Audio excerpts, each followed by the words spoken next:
وصیت کی صورت میں میت کو ایک جگہ سے دوسری جگہ لے جانا کیسا ہے؟ منع ہے۔ میت جس شہر اور جس ملک میں ہے وہاں تدفین مناسب ہے۔ ایک شخص کراچی میں ہے تو وصیت کرتا ہے کہ میری میت کو پشاور لے جانا، وہاں پر دفن کرنا، اگرچہ یہ وصیت شرعاً ناجائز ہے اور ناجائز وصیت پر عمل بھی ناجائز ہے۔ فتاوی شام میں ہے ان العمل بالوصیت الباطلۃ باطل، ناجائز وصیت پر عمل کرنا بھی ناجائز ہے، لیکن رواج ہے کہ لوگ لے چلتے ہیں۔ حضرت شیخ الہند کا انتقال دہلی میں ہوا اور دیوبند لائے گئے۔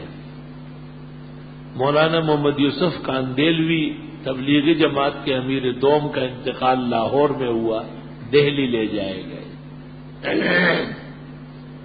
حضرت بنوری کا انتقال راولپنڈی اسلام آباد ملٹری اسپتال میں ہوا، کراچی لائے گئے۔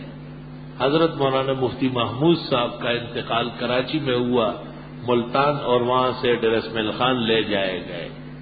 مولانا احتشام الحق کا انتقال مدراس میں ہوا، کراچی پاکستان لائے گئے۔ مولانا غلام اللہ خان صاحب کا انتقال دبئی میں ہوا، پاکستان راولپنڈی اور وہاں سے اٹک لے جائے گئے۔ مودودی صاحب کا انتقال امریکہ میں ہوا اور پاکستان لایا گیا، پہنچی وہی پہ خاک جہاں کا خبیر تھا۔